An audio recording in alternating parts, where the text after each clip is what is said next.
Good morning everyone. इस video में हम बात करेंगे कि जेनेटिक कोड को कैसे क्रैक किया गया, कैसे जेनेटिक कोड को समझा गया और क्या होता है जेनेटिक कोड, इसकी रिक्वायरमेंट क्यों पड़ी, इसका आज के करंट जेनेटिक्स में क्या यूज़ है। ये सब चीज़ हम आज की इस वीडियो में जानने वाले हैं। वीडियो स्टार्ट करने से पहले मैं आपको एक छोटा सा चीज़ बताना चाहूँगा कि जब हम लोग पढ़ रहे थे रेप्लिकेशन, ट्रांसक्रिप्शन, ट्रांसलेशन, तो रेप्लिकेशन और ट्रांसक्रिप्शन में तो हम ये देखे थे कि जो एक डीएनए यानी कि एक जेनेटिक मटेरियल जो है उससे एक दूसरा जेनेटिक मटेरियल बनता है, यानी डीएनए से डीएनए बनता है। और ट्रांसक्रिप्शन में क्या होता है, डीएनए से आरएनए बनता है, यानी बेसिकली एक न्यूक्लिक एसिड से दूसरा न्यूक्लिक एसिड बन रहा है। ऐसा हम देखे थे ट्रांसक्रिप्शन और रेप्लिकेशन प्रोसेस में। जब बात आती है ट्रांसलेशन की, तो ट्रांसलेशन में क्या होता है कि एक एमआरएनए चेन से एक पॉलीपेप्टाइड चेन बन जाता है, यानी कि एक एमआरएनए के ऊपर क्या होता है, जो बेस पेयर्स होते हैं उनकी मदद से एक पूरा का पूरा प्रोटीन का चेन बन जाता है।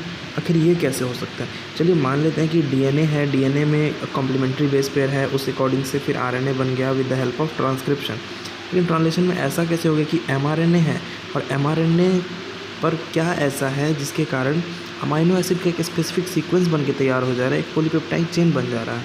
ऐसा क्यों हो रहा है? अमाइनो एसिड तो कॉम्प्लीमेंट्री नहीं है, फिर क्यों जाके ऐसा हुआ? तो इस सब चीज़ों के पीछे ही जेनेटिक कोड आया। फिर जेनेटिक कोड ही इन सारी चीज़ों को डिसिफर करता है और सारी चीज़ को क्लियर करके हमारे सामने लाता है कि आखिर क्या मैकेनिज़्म है इसके थ्रू ट्रांसलेशन होता है और रेगुलेशन ऑफ जीन एक्सप्रेशन होता है। ये सारी चीज़ें जेनेटिक कोड में हम समझेंगे। सबसे पहले देखिए जेनेटिक कोड को हम डिफ़ाइन कैसे करते हैं। ये एकदम सबसे सटीक डेफिनेशन है जेनेटिक कोड का। हमको जेनेटिक कोड समझने के लिए relationship between sequence of amino acid in polypeptide and sequence of nucleotide in DNA is called genetic code. Polypeptide जो हमारे पास है उसमें अमाइनो एसिड के सीक्वेंस और जो डीएनए है उसमें न्यूक्लियोटाइड के सीक्वेंस के बीच के रिलेशन को हम जेनेटिक कोड बोलते हैं। ठीक है, काफ़ी क्लियर भाषा में मैंने समझा दिया है कि पॉलीपेप्टाइड में अमाइनो एसिड के सीक्वेंस और डीएनए में न्यूक्लियोटाइड के सीक्वेंस के बीच जो रिलेशन होता है उसी को हम क्या बोल देते हैं, जेनेटिक कोड बोल देते हैं। अब देखिए कोडोन क्या होता है। ये बेसिकली बहुत सारे बच्चों को डाउट होता है कि कोड तो समझ गए, कोडोन क्या है, एंटी कोडोन क्या है, ये वो, तो इसमें ज़्यादा घबराना नहीं है। कोडोन को देखते हैं।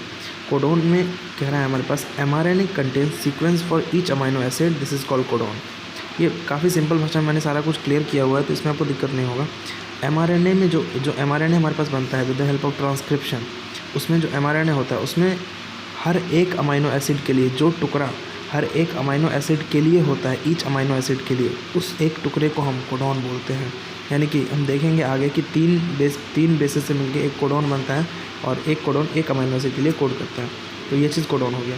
अब साइंटिस्ट का कंट्रीब्यूशन जानना सबसे ज़्यादा इंपॉर्टेंट है जेनेटिक कोड में, कि किन साइंटिस्ट ने मिलकर जेनेटिक कोड को क्रैक किया, जेनेटिक कोड को समझा, दुनिया के सामने लाया। तो सबसे पहला कंट्रीब्यूशन इसमें देखने को मिलता है जॉर्ज गेमोव का, जो कि एक फिजिसिस्ट थे।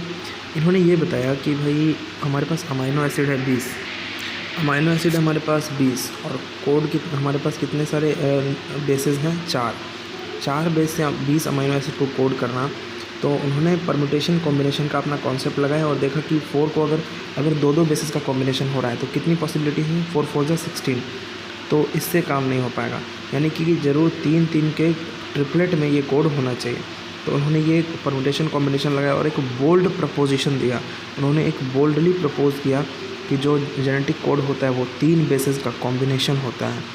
लेकिन इससे क्या फ़ायदा जब ये प्रैक्टिकली हो ही ना। देखिए मैं ये कहना चाह रहा हूँ कि अगर इन्होंने कह दिया कि चलो 3 का कॉम्बिनेशन होता है, लेकिन नेचर के मैकेनिज़्म को तो कोई देख नहीं आया है ना, तो फिर नेचर के मैकेनिज़्म में कैसे पता चला कि हाँ 3 ही कोड होता है। इन्होंने तो थ्योरेटिकली कह दिया, अपना परम्यूटेशन कॉम्बिनेशन का कॉन्सेप्ट लगा के इन्होंने ऐसा प्रपोज किया, लेकिन प्रैक्टिकली कब ये कैसे प्रूफ हुआ ये भी जानना है। ये पहले साइंटिस्ट का कंट्रीब्यूशन हो गया। दूसरे आए हरगोविंद खुराना साहब, ये दूसरे साइंटिस्ट हैं जिनका कंट्रीब्यूशन है जेनेटिक कोड में। ये क्या करते हैं, ये केमिकल मेथड डेवलप करते हैं इंस्ट्रूमेंट की सहायता से, जिसमें आरएनए मॉलिक्यूल का जो है एक डिफाइंड कॉम्बिनेशन में हम उसको सिंथेसाइज कर सकते हैं। मतलब Hargobind Khorana developed a chemical method and in which RNA molecule was synthesized with different combination instrumentally. ठीक है, ये कैसे पॉसिबल है भाई? तो ये पॉसिबल है एक एंजाइम की सहायता से। आप सोच रहे होंगे यहाँ पे क्या ऐसी बड़ी बात होगी, तो बड़ी बात इसलिए है क्योंकि ट्रांसक्रिप्शन जब भी होता है तो एक टेम्पलेट डिपेंडेंट मैनर में होता है। सिर्फ और सिर्फ 3' से 5' एंड वाला जो डीएनए का एंड होगा, डीएनए का जो थ्रेड होगा वही एक्ट करेगा टेम्पलेट की तरह, और उसी पर फिर से रेप्लिकेशन होगा, रेप्लिकेशन बोल रहा हूँ, ट्रांसक्रिप्शन होगा with the help of RNA polymerase. लेकिन ये तो बोल रहे हैं कि हम डिफाइंड कॉम्बिनेशन का सीक्वेंस बना दिए, यानी कि हम जो सीक्वेंस चाहे उससे बन गया। तो ये कैसे पॉसिबल है? ये पॉसिबल है यूजिंग सेवरो-ओक्वा एंजाइम। एंजाइम का नाम वेरी वेरी इंपॉर्टेंट है, इसको पॉलीन्यूक्लियोटाइड फॉस्फोराइलेज भी बोलते हैं। ये एंजाइम जो है वो क्या करता है, टेम्पलेट इंडिपेंडेंट मैनर में आरएनए का फॉर्मेशन करता है, आरएनए को पॉलीमराइज करता है। टेम्पलेट इंडिपेंडेंट, इसको टेम्पलेट से कोई लेना देना है नहीं, किधर क्या है नहीं है, ये बस आरएनए का फॉर्मेशन कर देगा। ये केमिकल मेथड था जो डेवलप किए थे हरगोविंद खुराना साहब, ये जेनेटिक कोड क्रैक करने में हेल्प किया। तीसरे जो थे साइंटिस्ट वो थे मार्शल नीरेनबर्ग। इनका भी कुछ ज़्यादा बड़ा रोल नहीं है, रोल तो बहुत बड़ा है, मतलब कॉन्सेप्ट कोई ज़्यादा रॉकेट साइज़ वाला नहीं है। जो हरगोविंद खुराना साहब आरएनए के लिए किए वो सेम चीज़ ये अमाइनो एसिड के लिए किए, प्रोटीन सिंथेसिस के लिए किए। तो इनका जो सेल फ्री सिस्टम था प्रोटीन सिंथेसिस के लिए, ये फाइनली डिकोड कर पाया उस जेनेटिक कोड को, और हम समझ गए कि जेनेटिक कोड किस तरह से होता है। और एक चेकर बोर्ड भी तैयार कर लिया गया जिसमें ये देखा गया कि कौन से 3 अमाइनो एसिड्स, कौन से 3 बेसिस के कॉम्बिनेशन से कौन सा अमाइनो एसिड कोड होता है, ये सारा कुछ पता चल गया हमको। चलिए अब वो कुछ बताते हैं कि जेनेटिक कोड का फीचर क्या होता है, हम जेनेटिक कोड कैसे डिस्कवर हुआ, ये सब कुछ तो सीख लिया।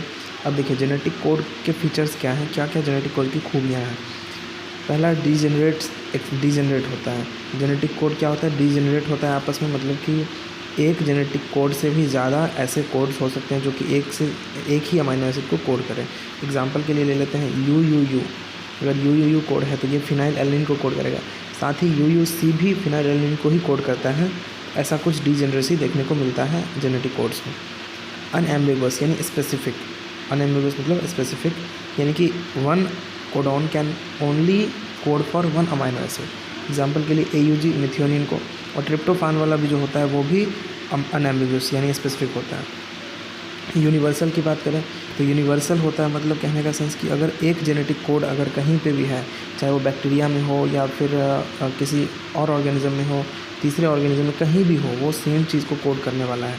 एक्सेप्शन इसका होता है माइटोकॉन्ड्रिया वाले केस में। माइटोकॉन्ड्रियल में कुछ एंजाइम्स, कुछ ऐसे प्रोटीन्स होते हैं जो कि स्टॉप कोडोन के द्वारा भी कोड किए जाते हैं। डुअल नेचर किसका होता है? डुअल पर्पस सर्व किया जाता है AUG कोड के द्वारा। AUG मिथियोनिन को कोड करता है, साथ ही साथ ये एक स्टार्टिंग यानी इनिशिएटर कोडोन भी है, इनिशिएट करता है with the process of translation.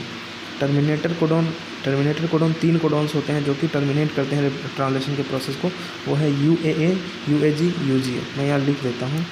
Degeneracy में आ जाएगा UUU, UUC, अनएम्बिगुअस में AUG, यूनिवर्सल में माइटोकॉन्ड्रियल वाला AUG। इसका 2 पर्पस है, मिथियोनिन को और इनिशिएटर कोडोन की तरह एक्ट करना। टर्मिनेटर कौन होता है? UAA, UAG, UGA, ये तीनों ही टर्मिनेटर कोडोन है, ठीक है। अब देखिए एक चीज़ बात करते हैं, डिलीशन और पॉइंट म्यूटेशन, यानी इसको हम फ्रेम शिफ्ट म्यूटेशन बोलते हैं और इसको पॉइंट म्यूटेशन बोलते हैं। इन दोनों के बीच में डिफरेंस सिखाते हैं आपको। पॉइंट म्यूटेशन तब होता है जब एक पूरा का पूरा मेरे पास RNA चेन है, इसमें से कोई एक बेस पेयर को चेंज कर दिए। एग्जाम्पल के लिए आप देखिए,